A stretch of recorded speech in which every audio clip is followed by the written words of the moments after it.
All right, boys, before we jump into dad wins and fails, I need to shout out someone who is both a listener of the pod, Okay. someone who is an active engager on our social media profile, and his name is Ken LaRosa. So he has a shout out and a question that, Shout out Ken. feel like you guys can give your opinions on this. So his message goes as follows. Hey guys, so I was looking for a dad-orientated podcast to connect with and found yours. I'm listening to the Let Me Fix That episode, and I heard the tip about golf, and it inspired me to take my son out.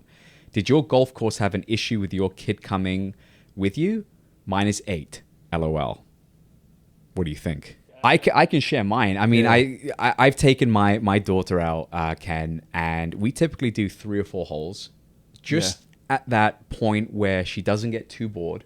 The engagement is great, and we always top it off with a treat afterwards. So I think the golfer is either Justin Rose or Podrick Harrington. One of them has always said what you want to do is keep them there long enough that they're having fun, but short enough that they're itching to come back for more. And you always do a treat at the end, because then it's synonymous with, it's a really fun father-son, father-daughter exercise. Yeah. So let us know how it goes, actually. I'd be really curious to see how things Depending progress. on where you are, too, in the country, there are some places that have those par 3 courses. You don't see them as you used to, but those are great for kids because everything moves really fast. And it's short. So. We've real quick, we've never had that problem. Like, I've taken my kids out multiple times. Even my wife's not a golfer. Yeah. And I just say, hey, she's riding with me, and like golf cart's pretty fun. No one's really ever had an issue. Well, maybe the only other thing I'd say to Ken is pace of play. As long as you have that's your the kid, biggest thing. But like if you go later if you try to go later in the day, I would suggest later in the day. Yeah. Then you don't have golfers being morons or being worried about it. But it's not. Yeah. If a golf course has a problem with it, find another golf course. Yeah, 100%. I agree. 100%. Yep. Well, thanks for the message. We appreciate the message. Absolutely. What about your guys' week? How has the week been? You guys, I wish we would have been recording 20 minutes before we started, because there's been a lot of activity. We haven't seen each other for a week, so I'm excited lots to happened. I got to throw this in though. So we did something that was really cool, and I don't know where the idea came from. It was either my wife read it in a book or another dad. It's not new, but my daughter's turning 10 in 2 weeks, so. We planned a daddy-daughter trip, just like a long weekend to go somewhere. And I was like, where would she find interesting, right?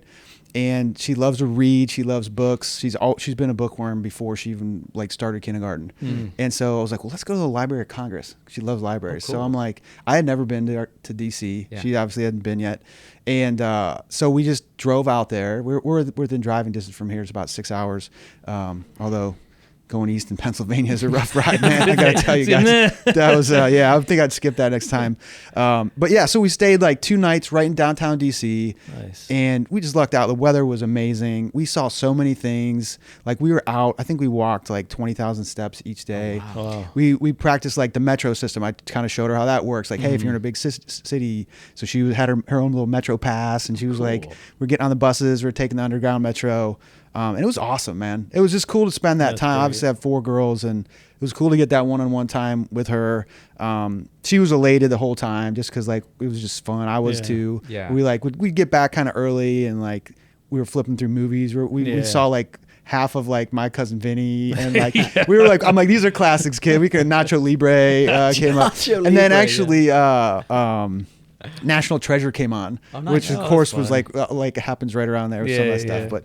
But we saw tons of the original documents and the Capitol building, and we did a lot of the monuments. So yeah, it was a really cool idea. And then to actually do it, and it was worth it, man. Nice. It was well worth the investment. Matt, that is such a wholesome story. I am going to pivot with more of a dad fail. If that's Let's okay. hear it. So we did, as you guys know, and you've been tracking the last couple of weeks. We had a big house move that was coming to you, right? And so probably from let's call it from Saturday through Tuesday, we were pretty much in pack up mode. And the way I describe it is, when you're cramming for a test, you put off the packing for as long as you can, and then suddenly fight or flight happens, and you're like, we have so much stuff. So we're frantically throwing stuff out, we're packing up a bunch of stuff, and then we had movers ready to go on the Tuesday.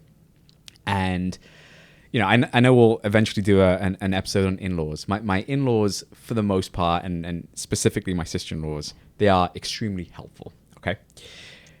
Almost too helpful, one might say. But they are very helpful, okay? So rather to have the help I'd rather have the help, right? Yeah. So, and again, so like the way my wife's family is constructed, like there's 8 siblings.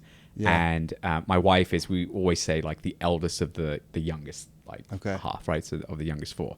And so the 3 sister-in-laws below her, I'm very close with, and maybe a little too close where like you feel like you can just give like your opinion, but sometimes you forget they're not your actual sisters. Sure. You need to just tone it down sometimes as well, right? And sometimes I actually treat them like one of you guys, like how I would say something to you and never think twice about it. I'm sure they love that. I'm sure they love that. So I'm sorry, Irene sisters. Seriously. So anyway, long story short, it's 100 degrees and we're on the final day of the move. Like, and when I say final day of the move, I mean the final day of just like sort of hauling stuff in and lugging stuff in. And my one sister-in-law, she has helped me with moves throughout the years. And we finally are, settled with all the furniture. We're settled with all the boxes. Everything's in the house. And there's this enormous desk type structure in one of the rooms. And my wife had basically wanted it moved down to the basement. And like I said, I'd hired movers who had also expressed that they are happy to move stuff internally for us. And so I had mentally tagged, a handful of items that we would move and we would be totally fine with. To cut to the moment that happens, my sister-in-law decided to take it upon herself to start moving this thing with my 75-year-old father-in-law. I hear a yell from the stairs and they're stuck on the stairs in the middle of the turn. And so at this point, despite me saying don't move any of this stuff, I'm now stuck because I have to help her move this because my father-in-law can't lift it, and truth be told, nor can she really. And we're stuck in the middle of this turn. So I am trying to move and navigate this and somewhat mansplaining a little bit. But hear me out. It's an old house. We've just moved in. I don't want pieces or chunks out of the if it's wall. plaster, I mean, I 100% get it. 100%. So there's like 2 clearances that we need to get through. We get through the first clearance and I'm walking her through the clearance. She's like, I'm already through the clearance. Like, stop telling me what to do type thing. 3 seconds later, she like loses her grip and it just goes, oh no, smashes into the wall. She hurts herself. I don't care that she's hurt herself at this point. I'm looking at like the chunk in the wall and I'm like steaming. We basically like get it down to where it needs to be, leave it at the bottom on the turn. I'm like, go into the kitchen. I'm like to my wife, you need to speak to your sister. I'm done. I'm over this. Saying it loud enough where they absolutely hear you. So then I like think I'm being logical and I like go outside to like cool down, but it's 100 degrees. I can't cool down. Come back and slam the door angrily. So I'm sitting there, and so I have no idea what's going on. 20 minutes later, I see like my sister-in-law drive off. And then at this point, everyone's like pleading with me to like, say sorry. I'm like, I'm not saying. Then eventually I'm like, okay, I need to eat humble pie. Like that was rude of me to do. And then I call her back. She eventually comes back. We like hug it out. But man, it was stressful. Talk about the full range of emotions there, right? So are you guys team Naveed? Like I need to... Well, I have a similar story. I was on the stupidity end of it. And I'll just give a quick view because this was a while ago. This was like probably 8-9 years ago. My wife wanted like a new thing built in the basement where it was like, some cupboards, whatever. So I'm on like, this was when Craigslist was big. This is probably maybe 12 years ago, something like that. I buy these cabinets from weird, I don't even know where I went. Yeah. Like I spent like maybe $100 on what would amount to like $2,000 for the cabinets. Yeah. But what I had to go through to get them was just terrible. Anyway, I get them back to our house, and my wife's like, just call call my brother, call my dad, have him come over and help him. Like, no, I got this. It's no big deal. I'll just, So I lift the one cupboard up and I get it on the stairs. And look, I'll just lower it down, whatever.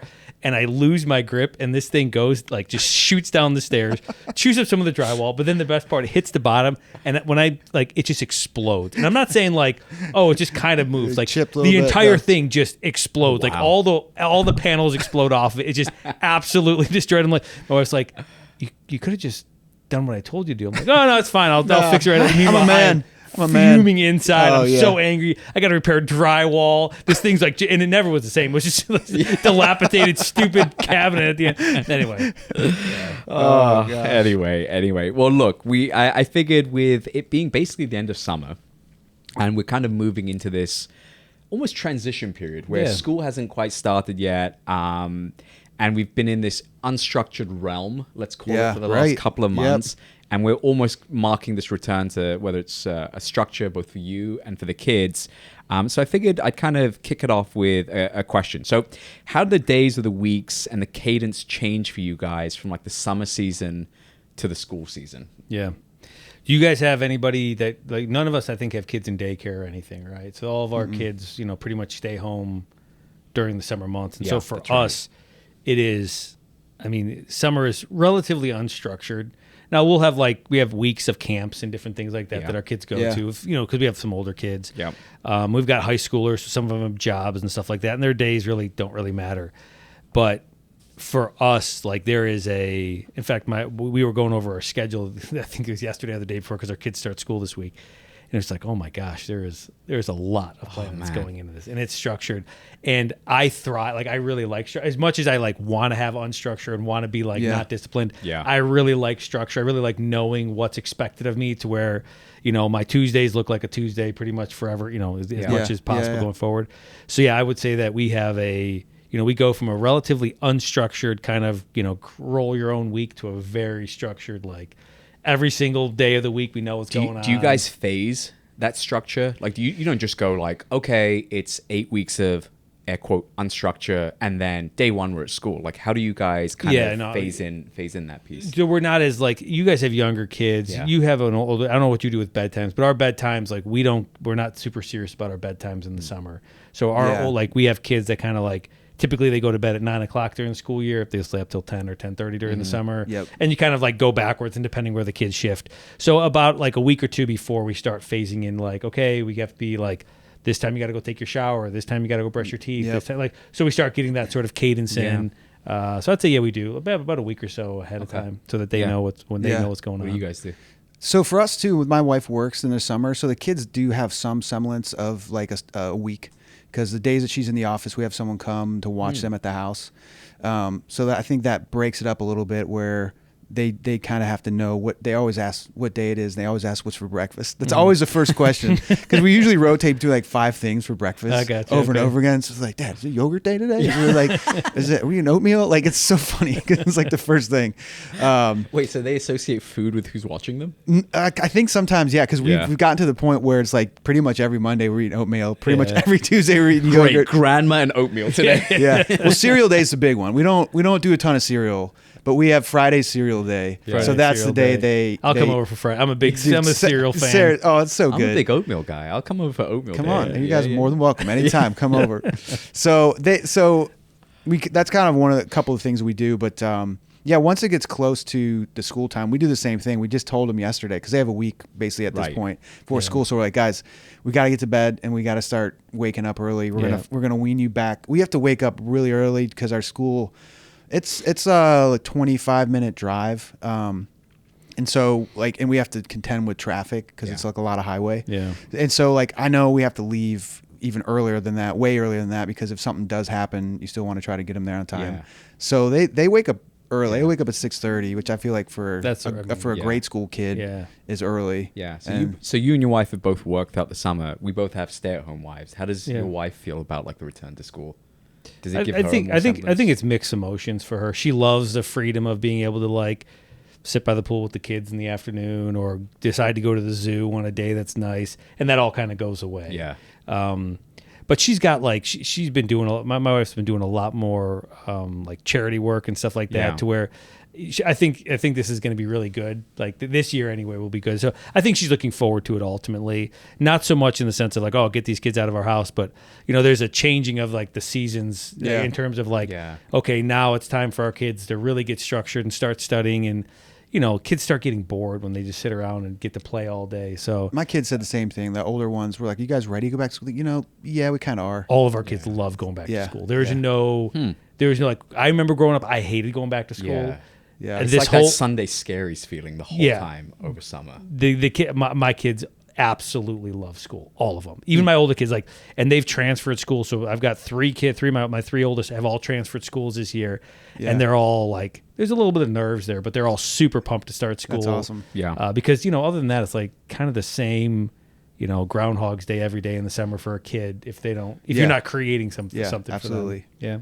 What about you, Naveed? Your kids? So my wife obviously stays at home with the girls. I think similar to what Andrew had shared.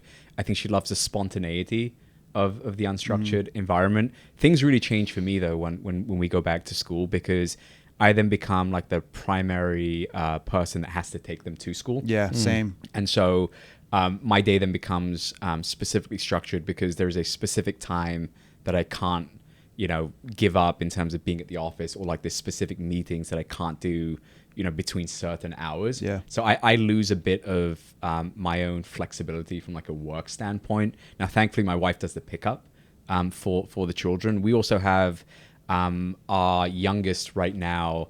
She's starting a school program for the first time. And I think I think she's too young to know what that entails. But I think the last couple of weeks, for both my wife and I, the nerves of that have kind of kicked in too.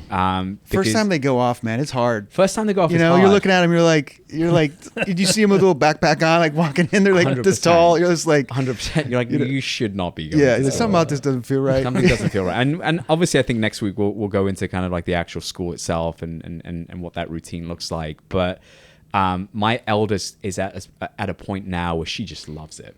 Yeah, and that took a long time. That took, a full year plus for her to like fully accept, like, okay, like I can be comfortable here. But I think the nerves are more on like my side and my wife's side with like our youngest.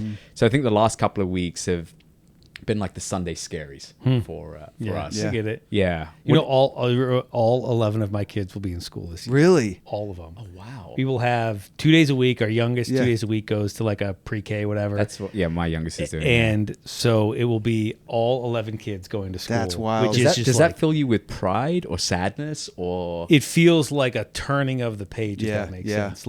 But like still like I literal turning of the page, but is it sadness? Are you happy? No. I mean, I am so excited for like it's like maturation. Like these kids get to like my oldest, like we're doing college visits because he goes to college next year. Theoretically, we'll be going to college, and it's just a whole different we've been in the same chapter for what felt like 47 years. So it just feels really good as a parent to be like, okay, there is forward momentum. So like when you're in the doldrums of being like, all right, my kid's in pre-K, kindergarten, first grade, you're looking up, you're going, oh my gosh, this is like I've got 12 more years for this, and it kind of feels like you're on a treadmill or whatever.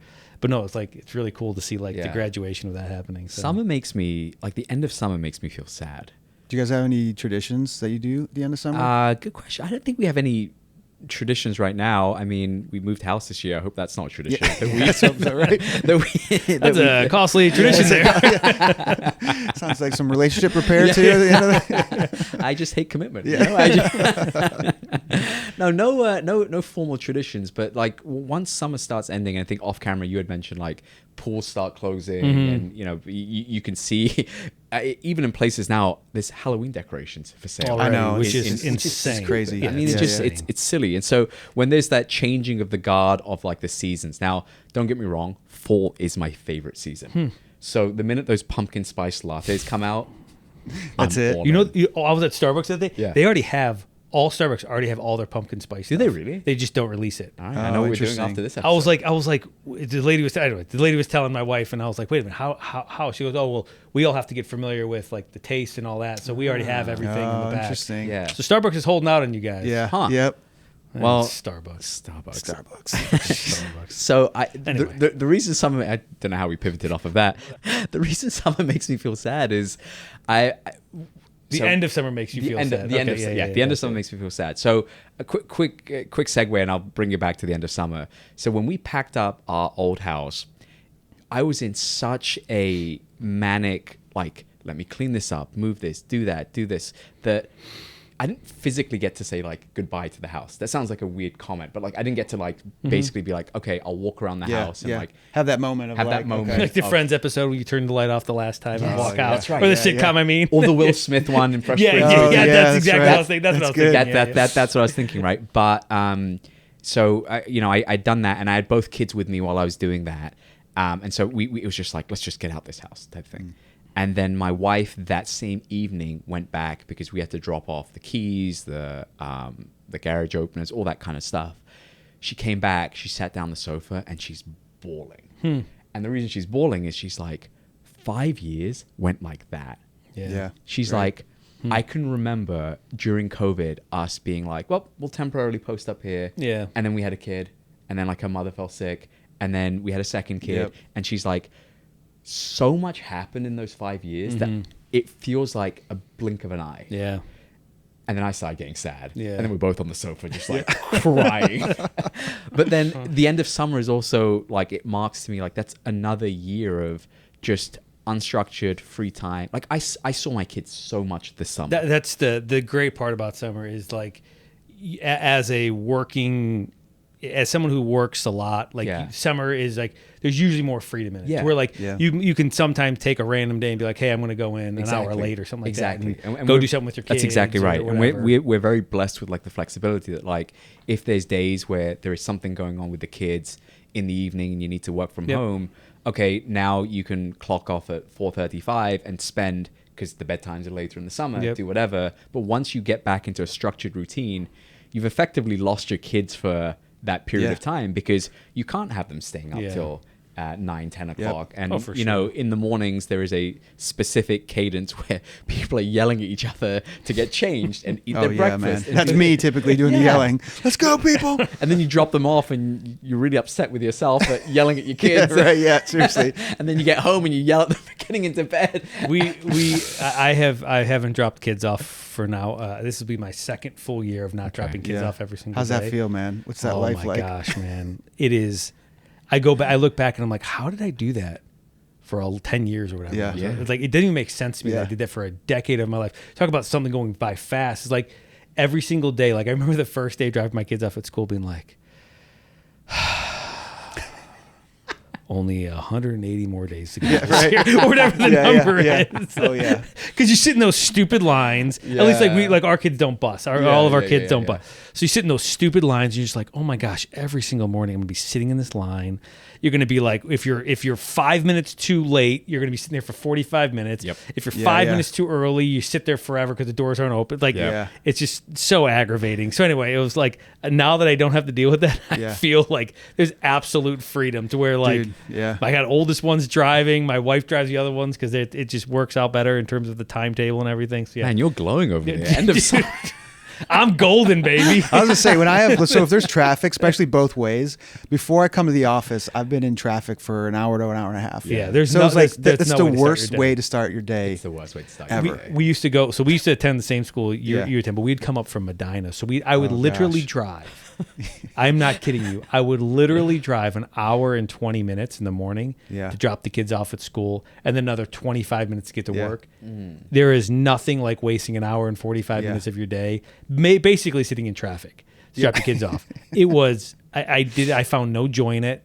It was pre big podcast time, so there was it was radio or audiobook. I've been trying to think about that because I've asked my kids when I just had my daughter do this, actually, I was like, we're in the car every day together for 25 minutes to a half hour. What can we do?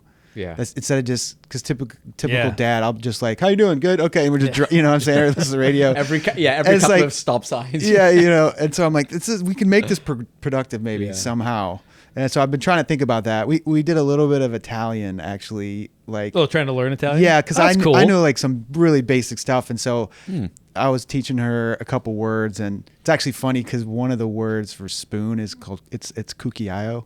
And so they thought that was so funny because we were carpooling with our family too, and the little boy started saying it all around the school, and they were like running around, being like, Cucchiaio, yeah. And so I'm like, but maybe like a podcast, like I'm trying to find some stuff, man, because it's like they do like a book with the kids. That might work, like an audible book. audio book. Yeah. Yeah, that's a good idea. Yeah. I don't know. Let me know how it goes, guys, because I'm not dropping my kids. Just like, good luck, buddy. Any summer regrets? Any regrets on stuff that you didn't do? No, I felt our family really like sucked as much Fun out of summer as we could. Like everybody's like, you know what? That was a good summer. So I would say we had, as much fun as we could this summer. Yeah. Kids were, everybody was pretty happy. Last summer I banned ice cream. I had to ban ice cream for the last month of summer. Oh, dude. This year we didn't have to, but last summer, the summer before, it was like, I don't know what it was. We went to an ice cream, Mitchell's, which is which is kind of an institution. Yeah. And like 4 of my kids were complaining about something about Mitchell's. And I said, all right, no more ice cream for anybody for the rest of summer. Your mother and I will go get ice cream, but you guys won't. It's funny you mentioned ice cream. Do you know how much the U.S. consumes in terms of gallons of ice cream every year? I'm gonna go like a billion gallons. I was gonna go 890 million. Okay, Matt's closest. 1.5 billion gallons of ice. Wow, Jeez. Billion gallons. I'm thinking, of ice all right, cream population plus people eat more than people. Yeah. Some people eat lots of. Which is insane. I'm like, it's weird. I'm not a big. Lactose isn't great with me. Yeah. I'm not a big ice cream guy. But I'm not a big ice cream. Yeah, guy. I can't do a lot of it. Do you guys have the ice cream truck at all come by? You guys are in our old neighborhood. It did keep coming by. Yeah. Man, what a racket. Yeah, right. They just park in front of my house. And all my kids are like, ice cream. So we started making them. Fine, Dad, we'll go out to the ice cream. Yeah. How often are you cutting the grass in the summer? Once a week. Okay. So, and there's those couple weeks like if it's really hot and dry, or maybe that's once every 2 weeks. Like now. I guess it rained a couple weeks ago. Yeah, it's just been this year. It's been raining just enough though. How many hours do you think the average American dad spends cutting the lawn? Actually cutting or just acting like they're cutting the lawn? Because you got to remember, there's 2 things. Been in the shed for 45 minutes. Yeah. Like sitting around here, slowly walking to the garage to the beer fridge. You pull out something to drink. Let's slowly go with actually mowing the grass. Quality cutting hours. Cutting hours a year. It takes me an hour, so I'll say 50 hours. Interesting. Yeah. 70. 70? Yeah, I didn't ask you because I know you don't cut your own grass. Yeah, not anymore. Dude, no. Yeah, I was gonna say like 7 acres. Should have made lawn, it. Yeah, should have made it. I cut my when we were in a development. I cut my up until the last couple of years. It's funny though because I have the neighbors next to me, so there's always this like competition kind of just like, oh, see, Chris just cut his lawn. Yeah, I better get out there, and because then you make my lawn look bad. So then you'll cut, and the guy next to me will be like, oh man, they're cutting, so he'll come out and cut. Yeah. It's great, man. It's fun. I got great neighbors. That's awesome. Good neighbors are so good to have. Yeah. Like I'm glad you have, at least a couple. Yeah. Even if you're hot tubbing with your neighbors already. Yeah. It's a little aggressive. 3 days in with a hot tub is a bit aggressive. I'm not casting any judgment. I'm just saying that was relatively quick. We did move quick. Yeah. We actually had a block party this last weekend. Oh, cool. So a couple of the neighbors. That's a fun. We're in a big neighborhood. Is that an end of summer tradition? They want it to be. Okay. So this is the first time. So the people have been there forever. Like we did these 20 years ago. Yeah. And we just haven't. And these 2 people the one lady's been in the neighborhood for a really long time. Another one's a new family. So they took the initiative. They actually planned it on our cul-de-sac. And I guess they went around and asked everyone, but it was the 1 week we were traveling. Okay. So we were like, oh, they're just picking our street here. But it ended up being awesome, man. And everybody contributed. There was tons of food. Like we blocked the street off. It would have been worse if they did it the week you were away. Let's do it the week the Welch family. Yeah, when are they leaving? They're not here. Yeah. It was like an old school, just community party. That's fun. And you forget the benefit of doing that. Just seeing the people that are literally living so close to you. What I remember during when we were growing up, we lived in a, like I said, a normal working class neighborhood. But anytime anybody would have a party on the street, like a graduation party or whatever, it was just normal. Everybody would just attend. Really? Everybody on the street would attend, regardless if you were invited or not. Yeah. It was just your neighbors. Yeah, your neighbors. And I just remember some of the best times just running around, getting all high on Pepsi and Dr. Pepper at 10:30 at night, just pounding drinks. Just loving life. In the summer. Yeah, it was a lot of fun. Awesome. I like summer nights. Nice. I feel like that notion of like neighbor has kind of gone away as well. That's why it was so refreshing to do this, cool. because again, and you realize later, I'm like, I have little kids. I'm happy. These are all good people that have come out. Everyone's here for the same reason. So like they're being familiar with my kids. So now if my kids are in the neighborhood, they can go, oh, I know. I remember. And my little 2-year-old was the belle of the ball, man. Cause she just, my blonde, she just isn't afraid of anyone. She was just walking around taking whatever she wants in the middle of the street, like chasing her down. But everyone knew her name by the end of it. They're all calling out to her when she was like getting in trouble and stuff. So I'm like, that's really actually great to know that, to know your neighbors in that way, where people know your kids, you're familiar with them. Nice. Nice. Yeah. So awesome. Well, look, let's pivot to the next section. I actually liked what we did last time. Finish the sentence.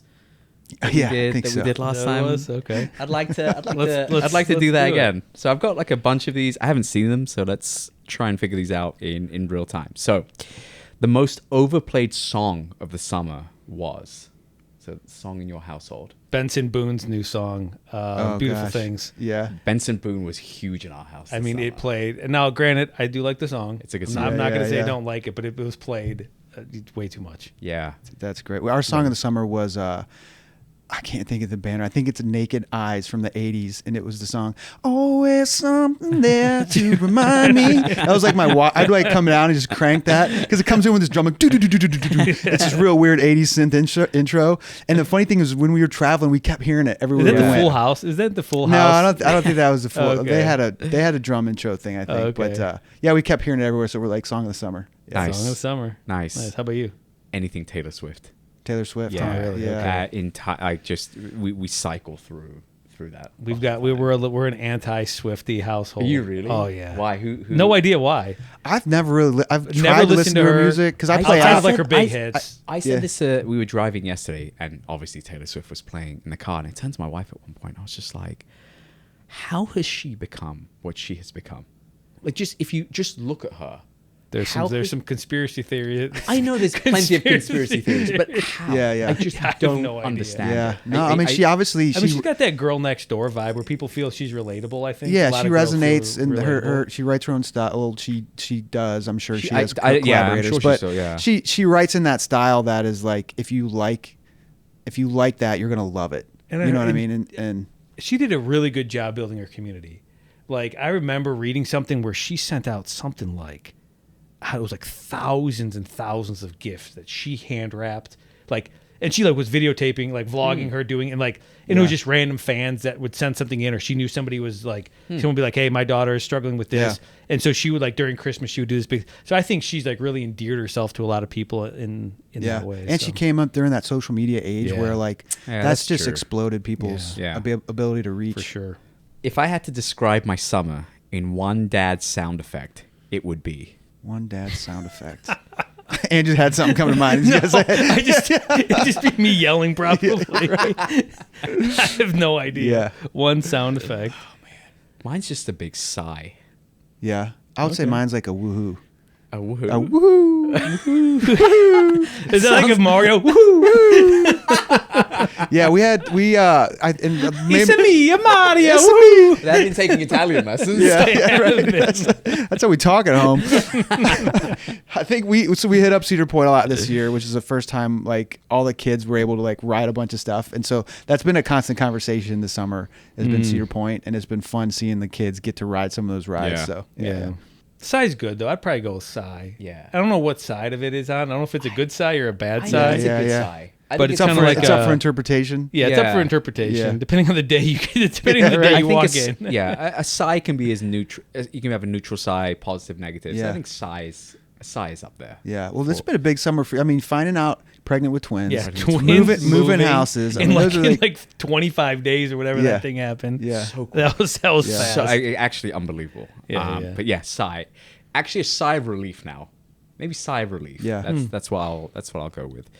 The most chaotic moment of the summer was in the same week my daughter broke her arm, and we found a tick in like my other Oh, daughter's man. ear. I don't know if I shared that with you guys. Yeah, that ticks was are- gross as well, and that was just like back to back.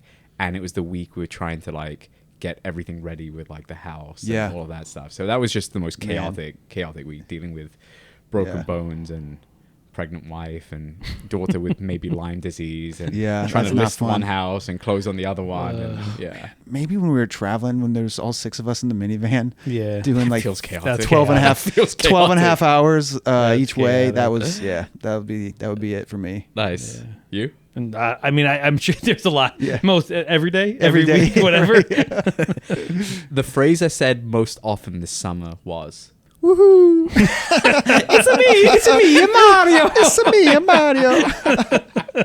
Yeah, that was ours. Go weed the garden, kid. Yeah, right. I don't know. That's funny. why did you break your arm? Yeah. Oh, Yeah. come on. That's probably what my phrase was. Oh, come on. Shouldn't have been running. Yeah. Shouldn't have been playing on the playground. You know. wait. I'm going. One of the last nights we were at like our old place, we were having Mitchell's ice cream. Okay.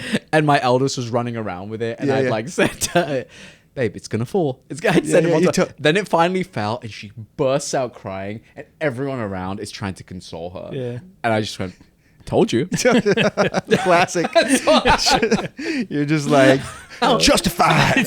Someone's like offering their ice cream. Someone's trying to scoop like Yeah. whipped cream Yeah, from there. yeah. So I was like, no, that's I told you that would happen. Yep, So I told you. exactly. Oh, if I could relive one summer day on loop, it would be. I would say for us, we were at the beach this week, which we haven't done that as a whole family. Yeah. And like being in the water with the kids that could do like the wakeboard or Yeah. the boogie boarding, and just like you're sitting in the ocean, you realize how small you are Yeah. when you're sitting out there, and then it's just like It's a just perfect deep, day. actually. I know it's a perfect day, and but that's one of the moments I remember that I'm like, this is unbelievable. Yeah. And you're like seeing your kids just having fun, laughing, and you're just like, yeah, if you could free to this or come back to this whenever you can. Mine was that 4th of July day. It Yeah. was so good. Yeah. Like that party that like we went to. That was a great amazing. party. That whole day, because the kids are like so jazzed, and I feel like summer peaks on the 4th of July, and so after the 4th of July, then you sort of start getting into some form of countdown, because most kids start school in August. Yeah. So Yeah, July is right. like the last full month of yeah. enjoying it, and most people usually vacation June, July anyway. Yeah. And so once that period is done, like I feel like the 4th is truly that peak. Everything is building up for the 4th. Sure. Because the weather is great, the activities, the party, all of that stuff. So if I could relive one summer day on loop, it would be the 4th. That was Nice. That was a fun day. What about you? I don't know. There's a lot of days that I mean, we have a pool. I just love sitting out by the pool with my kids. Yeah. So yeah, I mean, I don't Yeah. know. I'll sit out there, like just those days that seemingly like everyone's just being nice to all my kids are being nice to one Yeah, another. yeah. Everybody wants to be together. That's a Everything's win. just a So any of those days, we have a couple of those days a year. So, yeah. Nice. Awesome. Well, let's move to dad interests. What do we have this So week? you guys might have other stuff, but I just found this new band, and I've never heard. I don't know if you guys know them, and they might be a really well-known band, but it's called Hardy. Hardy. I don't know. Hardy. I They're a personally country have band. not. Okay. Well, I think they're country. I don't. Okay. They're classified as country. Okay. But we were talking about country, and a bunch of my kids like country, and my wife and I have never been country fans. Yeah. Not because any other reason than we just grew up at a time where like we just weren't into country. Yeah. And so like I'm flipping through country trying to find something I like, and there's a song by Hardy called 30-06, and my kids my kids are like, Dad, I don't know if that's classified as country. I'm like, Yeah. This guy's singing about shooting a deer and his wife or his girlfriend leaving him and pawning one of his That's guns country, off. man. That's country. Yeah. But they're like it's like punk and country mix. I don't even know what the okay. genre is. Nice. But it's like hard. It Yeah. actually makes country. That's awesome. Enjoyable. Nice. And then Morgan Wallen came to Cleveland this past Yeah. weekend, which I didn't realize this, but like I was talking to because we flew back and I was like, what there were delays on the tarmac or whatever. Yeah. And they're like, yeah, everything's shut down. There are like all He's of Burke Lake huge. is filled with private planes. It's insane. Wow. All of Cleveland, of Hopkins was filled with private planes. Yeah. Because I didn't realize this, but I guess this was like a huge whatever. They filled Huntington. the Brown Stadium. Yeah. Awesome. Well, why don't you take us home, Matt? Thank you guys for listening. And hey, we just want to hear from you dads. We'd love to hear about some summer traditions you guys have or end of summer traditions that you might have. But appreciate you guys leaving comments and following us, subscribing. New episodes are dropping every week. So again, we'd love to hear more topics you guys might want to hear about as we keep this thing rolling. So thanks for listening. Cheers. Thank you, everyone.